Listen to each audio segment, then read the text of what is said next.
Hey, y'all. Everybody awake now? If you're not, I'll step in front of the speaker. No, I'd never do that. So my name is Sandanak is what I go by out on the net. I've been doing this a long time. I'm going to talk to you guys a little bit about social engineering. How many people here, by show of hands, know what social engineering is? Yeah, all of you that came for his talk, I social engineered you to come to mine. So what this presentation is not how to get root. It's not that. This presentation is not how to brainwash somebody. It's not that either. What this presentation is, though, is I'm going to tell you how you are routinely social engineered every day. Everybody is, especially if you're parents and you have kids. It goes both ways. But what I want to do is raise your awareness of social engineering. I want to make you start thinking about it, both in the context of your job and your daily life, but more the job. This one is, since we're at a technical conference. And I want to give you some tools to start building your own social engineering program, both if you're a hacker and if you're a defender, right? Everybody understand the idea of red team and blue team. So here's a quick tour of how we're going to do this. We're going to do some SE basics and explanations. I guarantee there will be giggles through this. So we'll do a walkthrough of an actual social engineering attempt. I'm going to give you some more examples. And we'll talk about a defense a little bit. Why is defense important, right? Because if you are conned into do something, saying buying a new car, that's money out of your pocket, right? But if you're conned into opening up the keys to the kingdom at your business, that's a whole different ball of wax. Car's expensive. You can sell it. You can't get your job back. And you can't get your data back. Ask any of the banks that have lost data, right? They're up the creek. So here's my little digression into the art of war. This tends to be a fairly common one. I don't read from the slides much, but this one is good. What enables a wise sovereign and the good general to strike and conquer and achieve things beyond the reach of ordinary is foreknowledge. So when we're talking about social engineering, foreknowledge is the key, right? You can blindly social engineer people, but it's not likely. You've got to be really good. If you have knowledge, you can do all kinds of fun things, and I'm going to give you some examples of that. So who are you guys? Are all of you, by show of hands, are you the good guys? How about anybody in here, the bad guys? Really? I only got one hand, two hands, three hands on bad guys? Both, a little bit of each? Okay, so when you're social engineering, you got to be the bad guy. You have to be the one to manipulate somebody. Do people think manipulation is a good thing to do to other people? Sales guys would say yes, right? Politicians would absolutely say, sure, right? But the key to being a good social engineer is literally being a con artist. Hey, it works, right? You're keying off of somebody else's weaknesses, or you're keying off of somebody else's not thinking quite clearly or quite straight, right? So con artist is a really good way to start thinking about social engineering. And who does a con artist go after? What do they call them? A mark. That's right. It's a target. This is the guy you're going to go after. So a technical definition of social engineering is this, right? Deceiving people, yada, yada, yada. This is off of, I guess, Social Engineer Framework, which if you haven't looked at it, go look at it. Google Social Engineer Framework, really cool tools. We'll talk about a couple more. But this is my idea of social engineering, right? You're trying to make somebody else do something they wouldn't normally do on your behalf. It's really not that hard. So who's social engineers? Really? Everyone. But can everybody do it well? Can everybody do it maliciously? No, not usually. So that's where the thing becomes hard, right? Has anybody like cracked a smile when they're telling a particularly good joke before they deliver the punchline? Right? That's really hard to do sometimes, especially if it's a really juicy punchline. It's the same thing with being a good social engineer.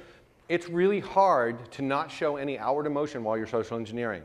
So the keys to being a good social engineer, you got to think on your feet, right? You've got to be able to say things. One of the things I'm constantly amazed by is these talking heads that speak on behalf of politicians and get these really awesome questions, and they completely turn right and speak about something else. And somehow the news media thinks that's okay, right? There's a couple of them that'll bang on them, but literally they get away with it. What about confidence, right? You have to have the confidence to be able to pull it off. You can't wimp out in the middle of it, because if you do, you're done. It's all over, you're finished. You have to be knowing your limits. And when I say knowing your limits, some people can't social engineer past a certain point. There are, and I'm going to give you a really good example here in a minute, and it's kind of it's a very hard thing when you start to think about it. And you also have to have a sense of theatrics, right? Anybody think I have a sense of theatrics? Nah, they're fun. So how would you know if you're not a good social engineer? If you can't do it, how would you know? Well, you crack a smile, right? You stuck that little fart pillow into somebody's desk seat, and you can't stop smiling when you walk past them, right? That's not you. You freeze up when you're confronted, right? Tension. Because guess what? If you get caught as a social engineer, you're going to get some confrontation, and it's usually not cool. Your appearance is too far outside the norm, right? If you're a hacker and you have tattoos on your face and rings hanging out of your nose, odds are good you're not going to go into a bank and try to look like you work there, right? You can't wear hacker t-shirts to a bank. Similarly, if you are wearing a shirt, a tie, a suit, and a coat, and you try to walk in the back door of Google, they're probably going to wonder why you're there. You have to fit the mold. You have to fit the appearance of somebody who's there. And if you can't play act, don't run that one. Just, you can't play act. So there's two overall types of social engineering that I wanted to cover. One of them is influencing on a large scale, right? Societal social engineering, right? Politics, things like that. Geological or political entities. And small scale, right? Individuals, small groups. Which one do you think is easier? Wow, vast silence. Large scale, you think? Sheep, yes, I kind of agree with that one. But the small scale is where you're going to get the win. So if you're a penetration tester, which I am, you can social engineer a whole building. You can social engineer a whole IT group. You can social engineer a unique person within it, right? And we'll talk about a little bit of them. But when you're talking about large scale, you're going after the big ones, right? War, to me, is social engineering writ large. You're going in there forcibly changing the behavior of another group because you do not like what they are doing or how they are living or what they are making or anything like that, right? Advertising. Is that social engineering? Yes. So I'll give you some examples. So what's small scale? These are different ways that people are small scale engineered. And some of them are pretty easy, right? Trust manipulation, trying to get somebody to suddenly trust you where they wouldn't have before. Anybody get 401 scams in their email? Anybody know what smishing is? This is a good one. This is a true story. A company had, everybody know what Asterisk is, yes? It's an open source PBX. Well, the version called Trixbox had a back door in it. And people were installing it, and then there was a small group out in, let's say, the Eastern Europe that was using that backdoor to take over the free PBX and route the 1-800 numbers inbound to their call center. They would then send SMSs to all the cell phones that they could within the area code saying, your bank account has been compromised. Please call this 1-800 number to repair your account. And guess what? They got tons of them. Tons of people. Because people assumed if they got the SMS, the bank must have gotten it because they had their cell phone. And because it was a 1-800 number, it couldn't possibly be a wrong thing. So, when we look at large-scale social engineering, though, you can definitely find techniques that apply to small scale. So let's look at the basics. What is the basics of social engineering, right? Make it look normal. You're not trying to do something out of the ordinary. You're trying to do something ordinary. People are more willing to follow that lead. Have and keep the goal in mind. This is important. Don't get lost in your own lies. Anybody ever heard the saying, the shortest lie is the simplest? Right? They're the easiest ones to get away with. Because the deeper in the hole you go, the more elaborate your social engineering becomes, the more difficult it is to keep it going. But you must be able to adapt, right?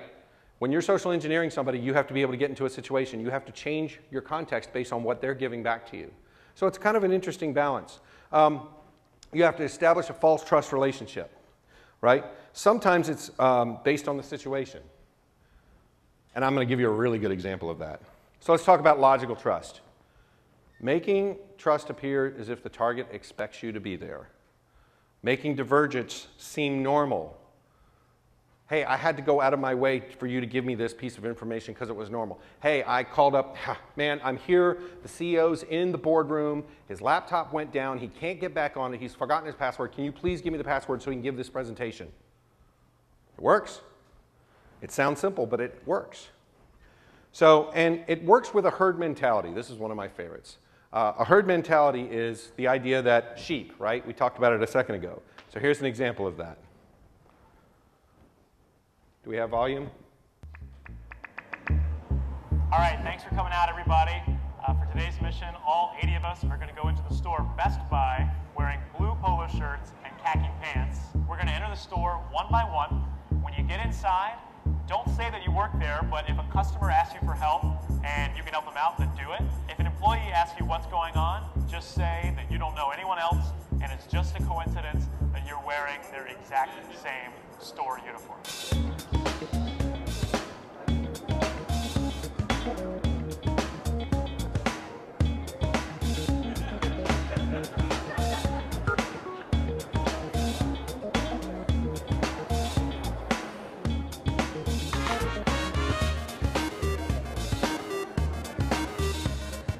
Good.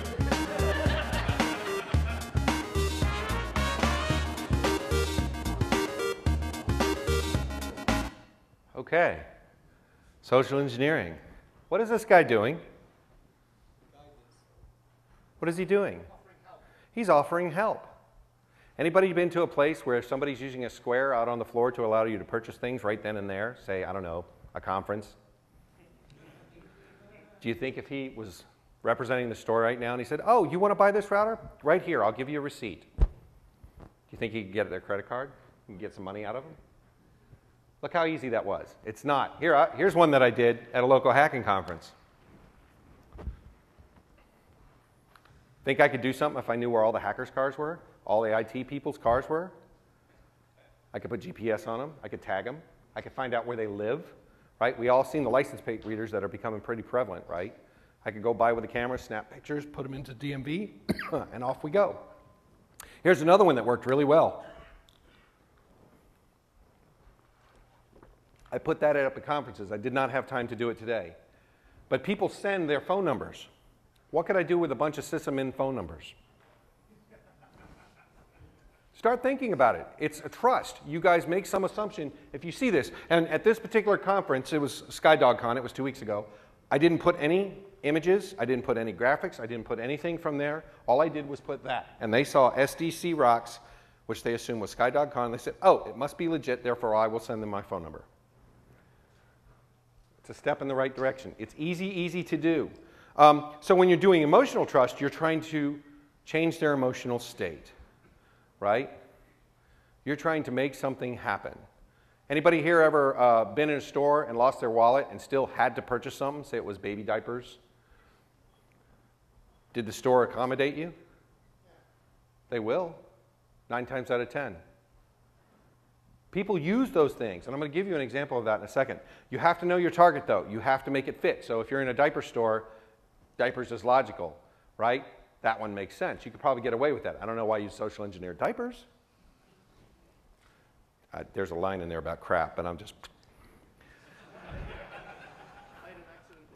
Oh, you did. You have to build an environment to improve trust, though. So what could I do to improve trust? Could I look nice? Could I look like I fit in that place? Could I speak like I fit in that place? If an American goes to Australia, do the Australians know who they are? Really easily, right? It's even worse when we go to a country with different body types and stuff. So what are ways you can garner trust? Well, you could say you're from the same place, right? You do the same job. Because I feel upset. So one of the times I social engineered a group, I found out that this particular IT department every Friday went to the local restaurant for lunch. And they always sat together. And so what I would do is once I figured that out and found out that I got some names and some information about what kind of store they were, and I went and sat at the table next to them. And I listened to them talking about work. And I said, oh, excuse me, I heard you were talking about Cisco. You know, I have this big problem with Cisco's too. They suck. And I've got some experience. I've worked on them, and I might be able to help you out. And we talked for a little while. I showed him fake credentials. Guess where I ended up? In the NOC at the console. It wasn't hard. You can do these things. And there's all kinds of human-based methods, right? How about all these? All kinds of ways. But one of my favorite ways to get to social engineer people, right, is distraction. That is what a magician does, right? A magician is pulling rabbits out of places I don't want to know about, but he's doing it because he's getting you to look over here while that rabbit's coming out and getting wiped off. This is a test. How many times does the white team pass the rubber band ball? Count them. Go!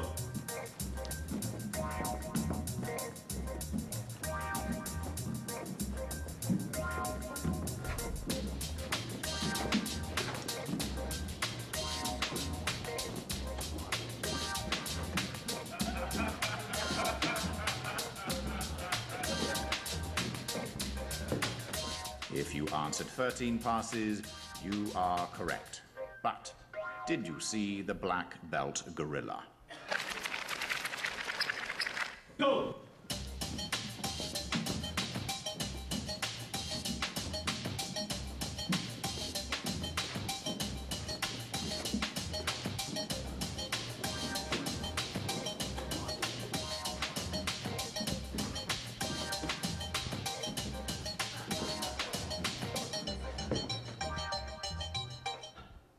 How many people saw the gorilla the first time through? How many people, be honest, didn't see the gorilla the first time through? Yeah, distraction, an amazing thing, isn't it?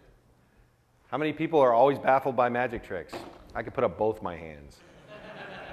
I got my butt kicked by them, but that's exactly what they do, right? So those are human factors. What other ways can we social engineer people? How about computer stuff? Oh, day-to-day, where did I go? Yeah. How about this stuff? Any of these you think used in social engineering? Baiting. Oh, that one's a fun one. Put on there like, depends on the place, right? But you can, if you have a CD-ROM, you can put on like salary numbers 2013. That's a really good one. That almost always gets put in. Or bachelorette party. It works. All you got to do is leave one in the parking lot. Wait a couple days.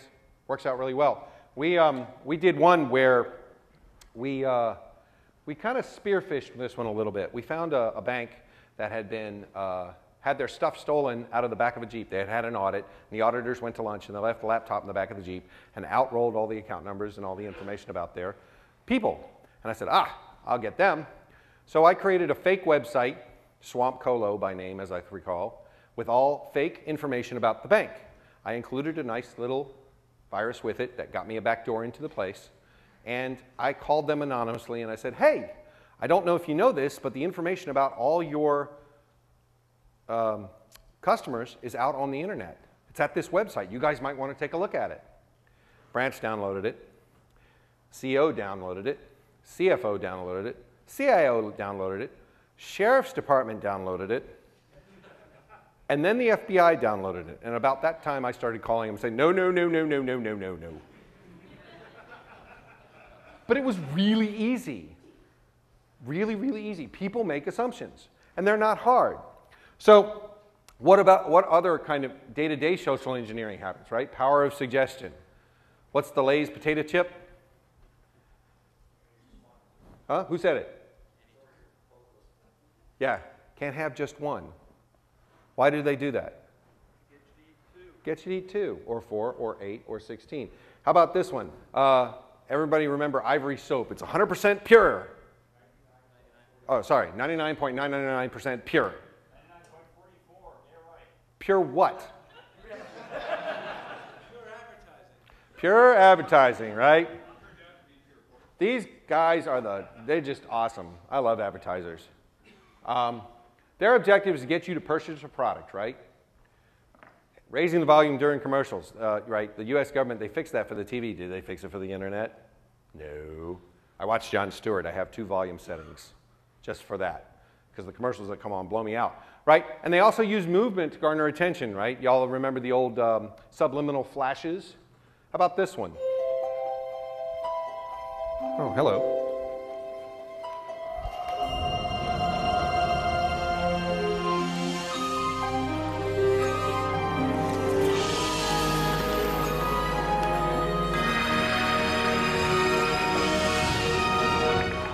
Anybody like Coca-Cola?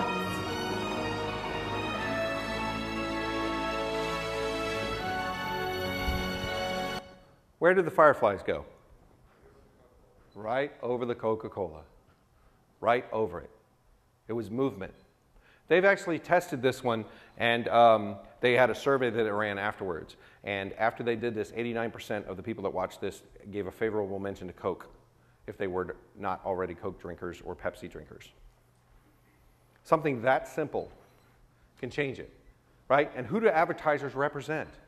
They represent businesses. So how much time do I have? I don't know. 3:30? Yeah, okay, we're doing good then. Okay, so businesses, what's their objective? To get you to purchase high dollar items, right? Targeted ads. Everybody knows that when you go into businesses, you are scoped by cameras these days, yes? They actually have software that they put on the cameras over, let's say you're in a hot topic. And you go around and you walk up and you spend a little bit of time behind this end cap, and then you spend a little bit of time at this shelf, and then you spend a little bit of time over these shoes, and then you decide to buy something. And you walk up to the counter and you pay with what? Credit card. Guess what? They just got your buying habits. Yes. And they do it all the time. Another true story. There was a woman who was pregnant, young lady, who was shopping at Target. And her dad got a flyer in the mail from Target. And it was full of Enfamil and diapers and this, that, and the other. And he called him up and said, hey, why am I getting this? I am not pregnant, I'm a man. And he said, the Target said, well, sir, by your buying habits, somebody in your household is. And that's how he found out his teenage daughter was pregnant. It's amazing how easy it is for them to get information. Anybody see this? Right? Get it all the time. Silly one, just to know, and I've shown a couple of people this one. Everybody remember Jenny Jenny by Tommy Two-Tone? 867-5309. If you're out somewhere and you're not cognizant with that area, just pick the area code and give 867-5309, and 9 times out of 10 it works just great. Easy way to save money. How about rewards card? Those are a little more insidious. And my tinfoil hat gets a little thick with these, so my apologies. But who are some of the most offensive social engineers out there when you're talking about sales? I mean, really. Anybody ever had a pleasant experience buying a car? Adam's wiggling his hand. I don't know what that means. Almost. As long as you do it over the internet, don't actually go to America. Yeah, eBay is changing this model a little bit. I never bought a car, so. Well, that's because you can't see through the hair to drive. See, I drive all the time. So how do these guys do it? Well, they actually have scripts. Anybody ever heard of a script? So what they do is they train their salesmen, and you walk in, and they have a script, and what do? They walk up to you saying, hi, anything I can help you with today? Non-offensive, very non-threatening. Oh, well, we're just here to look. They have an answer to that. Well, what are you looking for? I work here. I might be able to help you out. We don't know. We don't want to buy anything today. No problem. I'm just here to help. What can I help you with? Well, we're interested in maybe getting a, let's say, a Grand Cherokee. Well, we have these ones over here. Why don't you come sit down in one? All of these answers are pre-planned, every single one of them. It's exactly like a play script. Or what are those? Those old books where you would say, you're walking down a dark hall. Do you want to turn left or right? Go to page 87. Thank you. They work. These word tracks are awesome, and they work all the time. So who are some of the best social engineers, though? I saved this one. Who are some of the really best social engineers? Close. Closer. How about these guys? Watch this. Kids going to the concert? Yes, sir.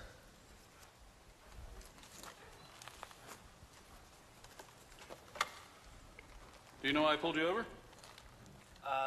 I guess I was speeding, sir. Oops. You know how fast you were going? I don't know, maybe 45. Oops. Clocked you at 50. you know what the speed limit is on this road? I think it's 30 miles per hour, sir.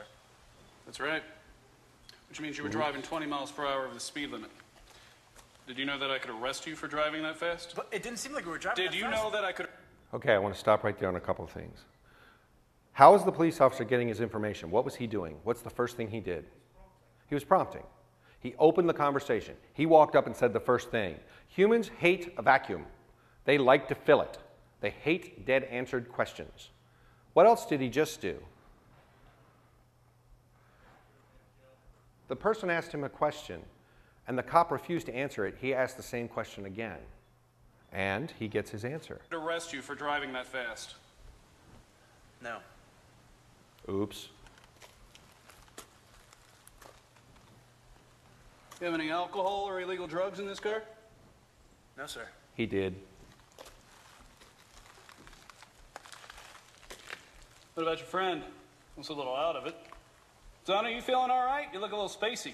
I'm just a little nervous, that's all. Nervous? Well, you shouldn't be nervous unless you have something to hide, right? I hate that fallacy. We talked about it yesterday. Son, is there anything you want to tell me? That was the first correct answer.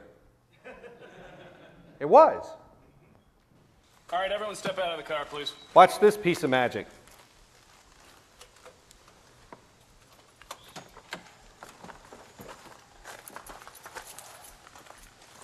You don't have any drugs in here. You don't mind if I take a look, do you? Ooh.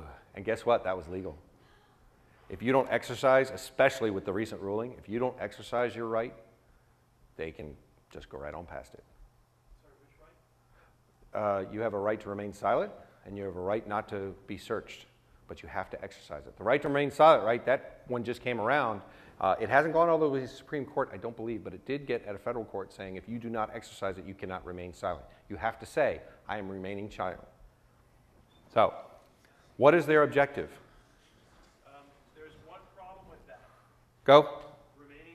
Declaring that you intend to remain silent can now be used as an Yes, assertion of guilt. it's true. He's correct. That was another part of it. It's an interesting paradigm we're in, and that's why I said it hasn't made it all the way up. I'll be interested to see if it gets quashed. He said that if you declare your right to remain silent, it was recently used in a court case as a reason to establish guilt. And if you Google it, probable cause, that's right, you can use it. So, leading information, phishing, right, asking questions. Perceived requirement. How many people know absolutely where the line is for any state in this nation where the cop's privilege ends and yours begins? You don't. It's very difficult. Even the lawyers, my brother's a lawyer, I give him shit about it all the time. He doesn't know. They don't know. But what happens if you're caught social engineering? So we're shifting gears a little bit. I wasn't as verbally. What happens? Know the consequences. I did pen test on a TSA site. The guy that had my get out of jail free letter that says, no, we know who this guy is and it's okay, went to lunch. Didn't bother to tell me this. Got caught, got frisked, got searched, and ended up on his way out the door with FBI with my hands behind my back. No fun. Make sure you have a way out. And also, make sure you have a way out when you're dealing with your mark, because if you have been socially engineering this person and you have been building a trust relationship and they suddenly find out you effed them over, it's going to be ugly. It's going to be nasty, right? There's all kinds of romantic comedies that exact situation happens all the time. So what about speed? Is social engineering a fast thing? Not really. Can be, right? 401 scams, you can send millions of those in a short amount of time. But your signal to noise on what your return is very different, right?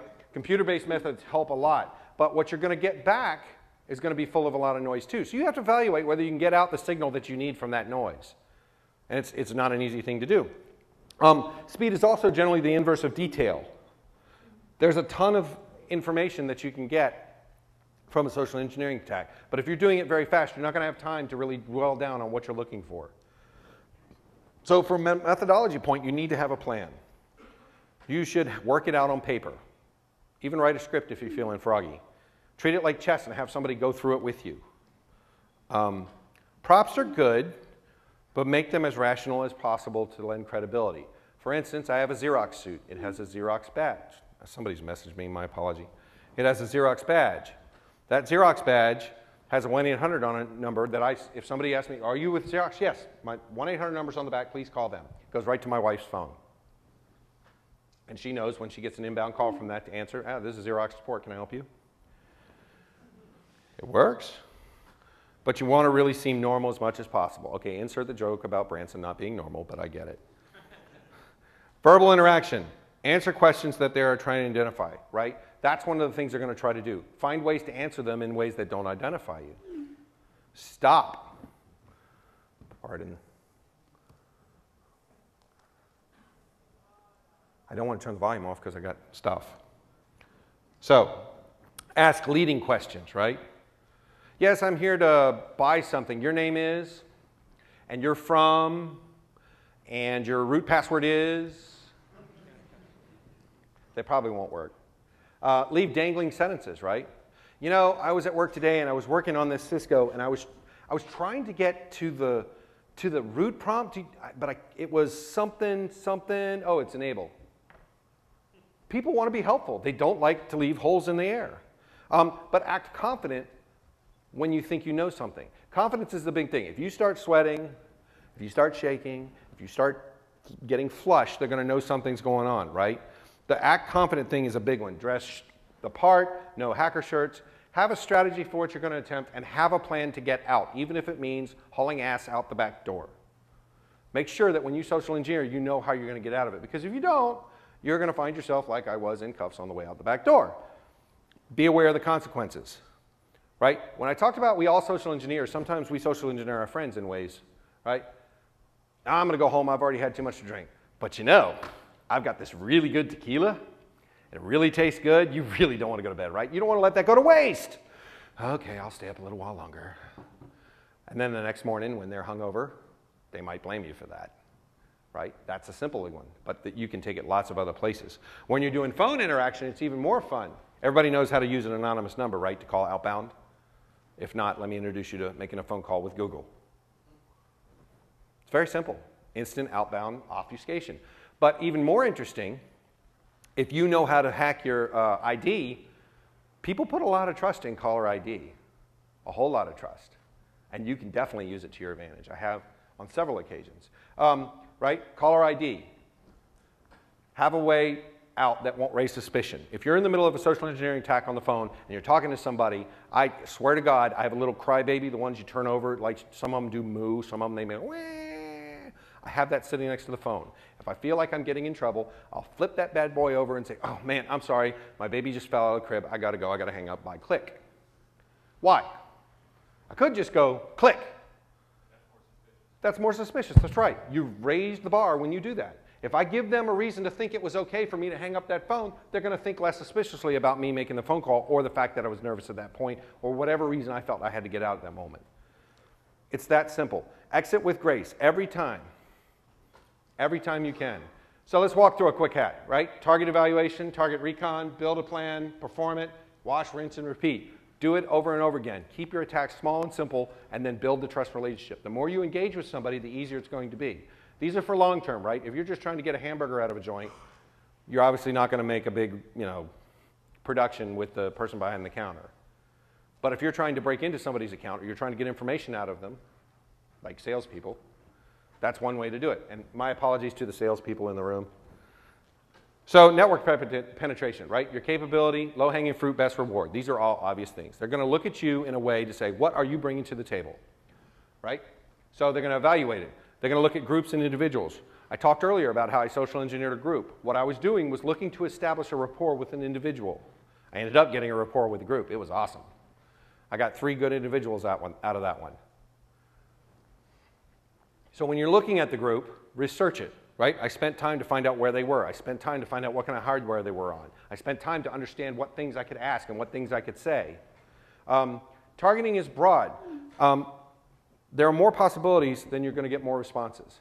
So you have to be careful with this one. Again, it's a signal to noise thing, right? We talked about what you're going to get back, but you need to understand if what is in lowercase or big, huge letters, and if you can get the information out in time to be useful, right? But it makes a nice stepping stone for targeting individuals, right? When you go after individuals, it requires more research. You have to know some more about those people. So here's a quick one. When I was, I did not do this one, but this one was done by another guy who did a pen test on a bank. And when he was in the initial engagement meeting, the CIO of the bank said, "You cannot social engineer me ever. I am too good for you." Boom, on the floor. Engineer said, "Okay." So they started the engagement, and the guy did some research on him, and he found out that his wife was a cancer survivor. He posed as a person from the, what's the Pink Ribbon Foundation? And said that, you know, we're looking for some money, we need some help on this, and he got $10,000 out of the bank in a check.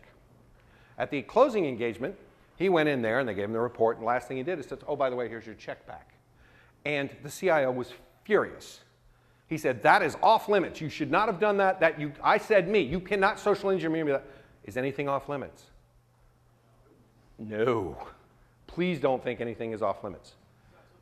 That's what they'll use. That's exactly what they'll use, because they're not going to see it's coming. Anybody here ever Googled themselves by hand? Did it feel good? How about Googling your company? How about your CIO? How about your CFO? How about every person that's worked with you? Here's one to write down, Maltego, M-A-L-T-E-G-O. It's a very, very cool tool. There's a community edition. You can put in an email, a phone number, an address. It'll search many public databases. If you get the non-paidware version, or if you get the paid version, it'll search some non-public databases. It's a very, very, very useful tool. M-A-L-T-E-G-O. So when you're dealing with an individual, though, the attack surface is smaller. So you don't have as much room to go in, right? If I'm going in on the group, I can say, well, I know Solaris, Linux, da-da-da-da-da. But if you're working with an individual and that person only knows SunOS, then you really need to know a lot more about SunOS to engage them appropriately. And you should learn it. It's not hard to do, but you have to go for much more specific information. And the end result is almost always a better benefit, targeting the individual. So when you're talking about passive research, right, there's Maltego. That's the one I recommend. Google, right, that's very easy. Anybody, there's a guy named Johnny, he did Johnny I Hack. Bunch of Google hacks. I don't think the website's out there anymore. I think he took it down. But there's all kinds of ways you can pull information out of Google very, very trivially. If you ever want fun, do the search on the credit card numbers or social security numbers out of Google. How do we know Maltego? Is it one of your exploits? Oh, it's not. I would tell you. Nicely played. The phone book. Right? If I go in to attack somebody and I'm in your building, I might say, you know, is there a directory on here? I'm trying to find some people. And they give me a directory and I walk out the door with it. Here's one to think about. How many people here use Active Directory? How many people here have Active Directory set up that if you log in 3 times with a bad password, it locks you out? How many people have that tied to their email address? Guess what I can do? If I can figure out your email, which is usually sitting on your home page, right? And I have a directory of all the people there, I can write a real Perl script to hit every person's name with a bad password on your IMAP port and knock your AD offline. Been there, done that.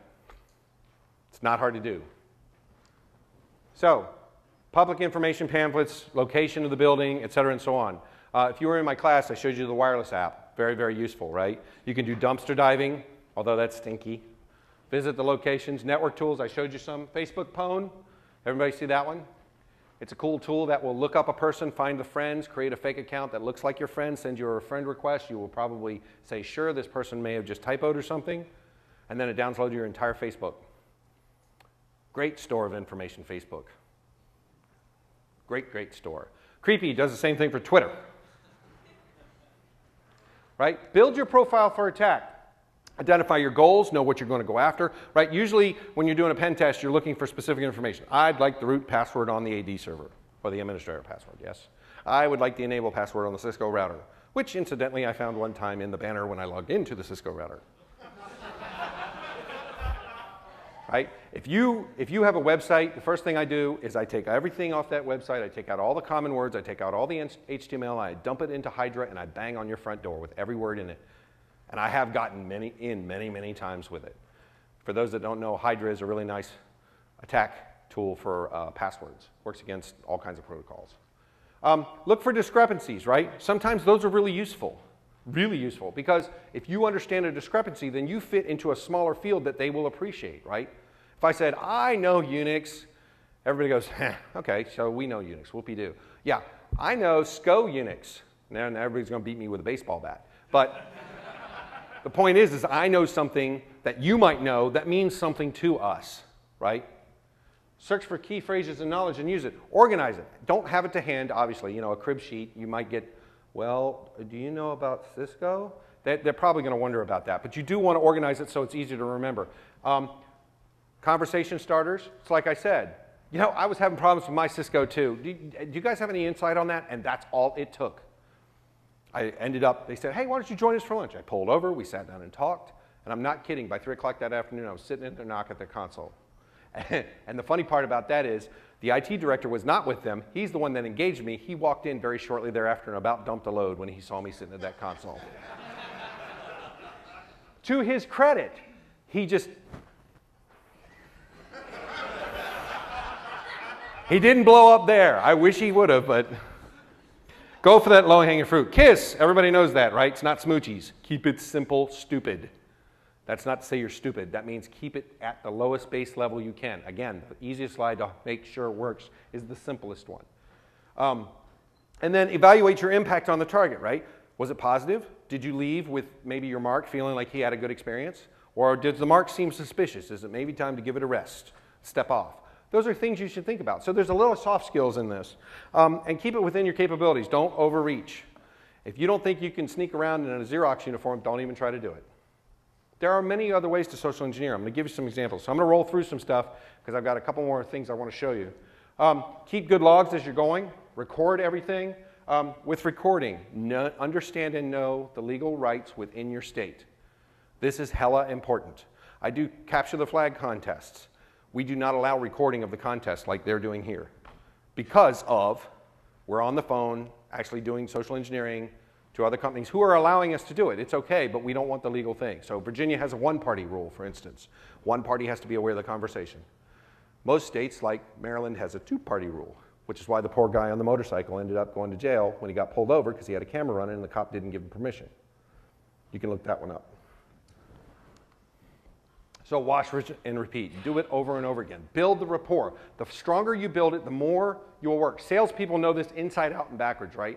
It's one of the reasons they're here. And to their credit, a lot of them do very well at it, right? Meet your person, get to know them, build a personal. That way when they call you, you say, oh, hey, this is Beth. I met you at the conference. You're really sexy in that kilt. What would you like to buy? Some discs, right? Those little things may matter. People key off of that. And then expand, right? Move forward. Go back for more. I can't say that often enough. So let's go through some examples. Let's see. This is the one I want to do. Why is it not playing?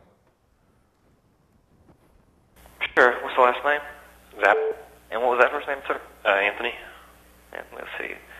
Would it be any other first name besides that? Jeff. No, I only have a Lee and a Craig. That's all. Lee.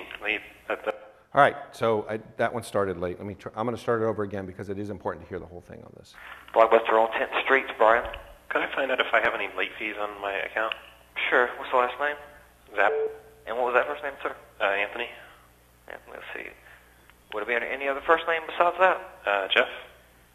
No, I only have a Lee and a Craig. That's all. Lee. That's my mother's name. Ooh. And you were Jeff, right? No, I'm Anthony. I'm sorry. Yeah, Anthony. Okay, yeah, you're on that account. Let's see here. Keep listening. Well, actually, man, that account does have a balance. From a long time ago, it says there's actually a 2538 balance from, let's see, this was way back in, like, last January. Like, my boss's daughter, cheaper by the dozen, they'd sold off on that account. And so there's like a $25 balance on it right now. And also, do you have our phone number on there? I have a 523-258. 523-258? You don't have another number besides that one? The only other number I have is a 638-469. Okay, so we need to pay off that $25.38 before we rent then? Yes, sir.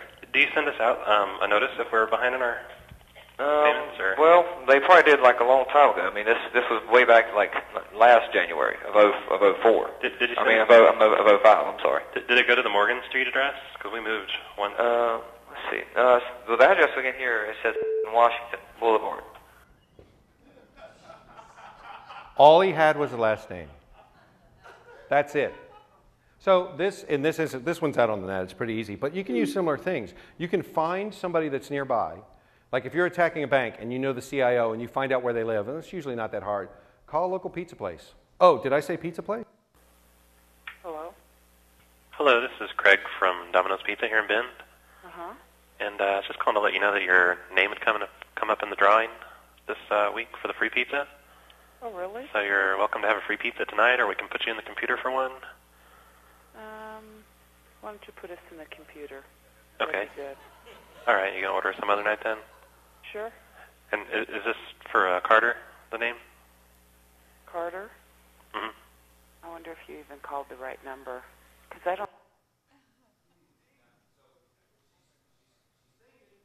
don't think we come in there very often. Oh, I called the 5932. Yeah, that's right. It might have been someone that had this number before you. Well, we've had it for like 10 years.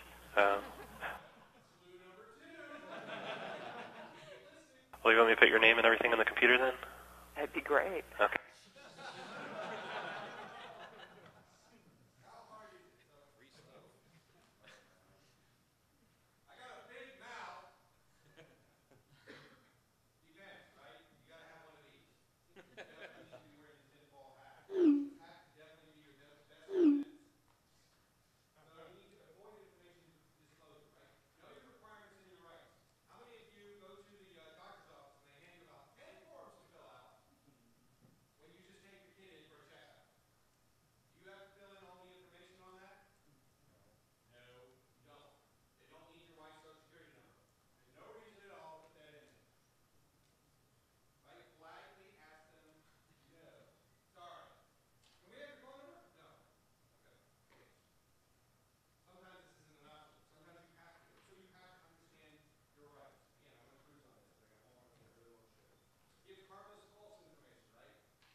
Don't give out information unless you initiate the call and get the number from a reputable source. Is snail mail a reputable source?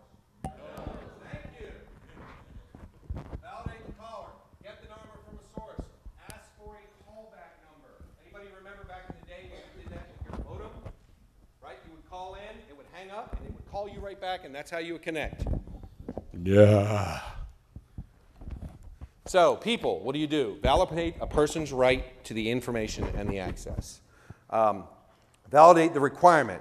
Ask for copies so you know what you gave them. Weigh the disclosure against the benefit. Sometimes you may decide you don't want to give them. How many people have to show their receipt when you go out of Costco? Everybody. Good answer, because you signed a contract that said you would. How many people have to show your receipt when you walk out of Walmart? Nobody, because you signed no contract, and at the point of sale, the transaction is complete. Now, if you choose not to show the little old lady in the wheelchair by the front door, they may make you sign a thing that says you will never come back in this place to shop again, and they do have that right. So, you can choose how you want to play that game, right? From early examples, advertising, right? There's not much you can do. Just don't be a part of the problem.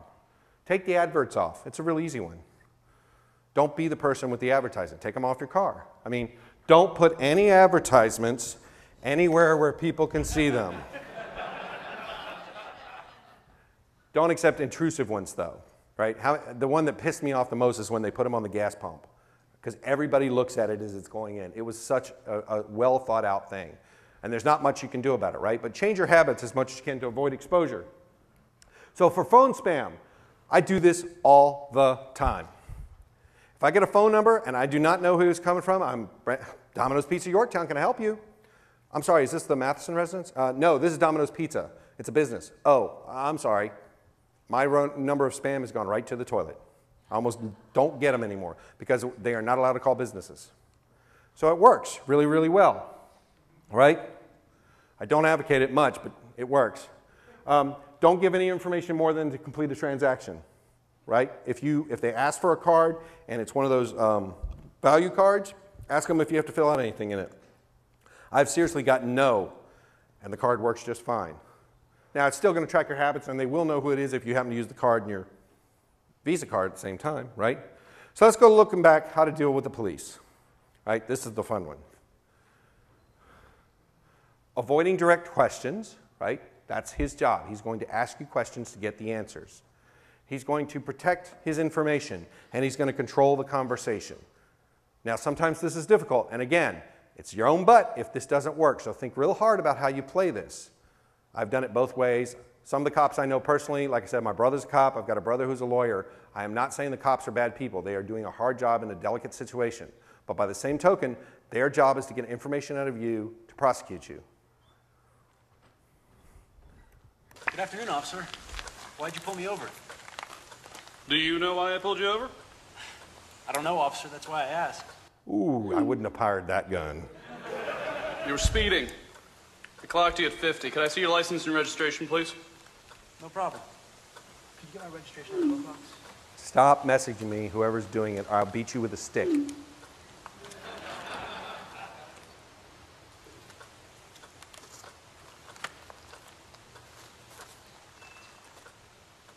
Daryl, do you know what the speed limit is on this road? Another correct answer. The speed limit is 30. I clocked you at 50, which means you were going 20 miles per hour over the speed limit. Did you know that I could arrest you for driving that fast? Officer, how can I help? Didn't answer the question. He deflected it. And he deflected it in a way that looked like he was being useful. So, you know, when the cop's recording the conversation, which they mostly do these days, he is not being confrontational with the police officer. Except... All right, I need everyone to step out of the car, please. Why, officer? Step out of the car now! Yeah, I wouldn't have said why. Note what he does when he gets out of the car.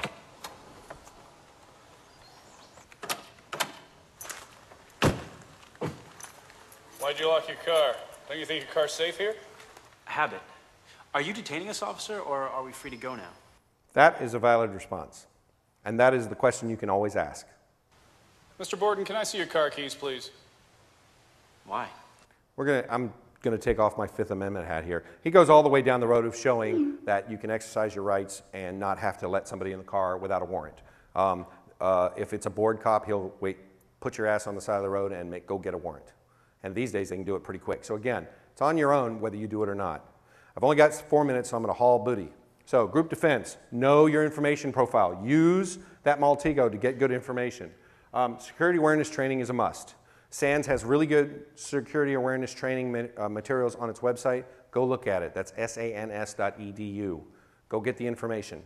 Have pre-planned scripts for validation of phone information. If they fail the script, they don't get the information, right? Has anybody tried to go get their hotel key?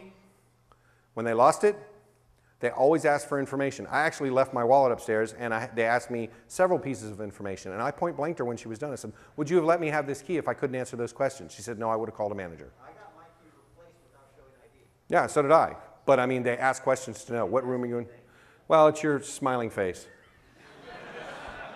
So when we're talking about individual defense, click. There we go. Know your requirements. Assume everybody's need to know is minimal. When you go to that doctor's office, don't fill out all the fields. The worst they're going to do is send you back and say, we'd really like you to fill this out. But information disclosure is a choice. I can't say that strong enough. Be aware of your surroundings, right? Everybody knows that you can use a heat gun on a pin pad on an ATM and see what somebody put in. Make sure when you're doing your pin, nobody's around you. Make sure when you're doing that speed pass, you don't see anybody nearby holding up a big-ass antenna. Right? So, quick review. We talked about definitions. We talked about some basics. We did a walkthrough. You got some giggly examples, and I talked about defense. You have 1 minute for questions. Let her rip.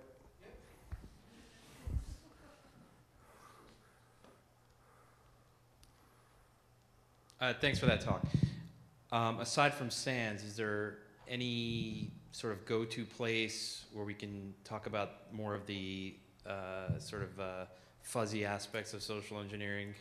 Yes, go to hacking conferences. Anybody in my class heard me say that about 1,000,000 times over the week. Go to hacking conferences. Go to ShmooCon. Go to Black Hat. Go to DEF CON. Go to B-Sides. Go to TorCon. If you have any questions, come see me. What about knowing your rights, like the guy in the video? A lot of reading material there, and it's really pressing in on where you are. That's what's going to make the difference. So you have to be careful about that. I am not a lawyer, and I don't profess to be one. Go ahead. Stu.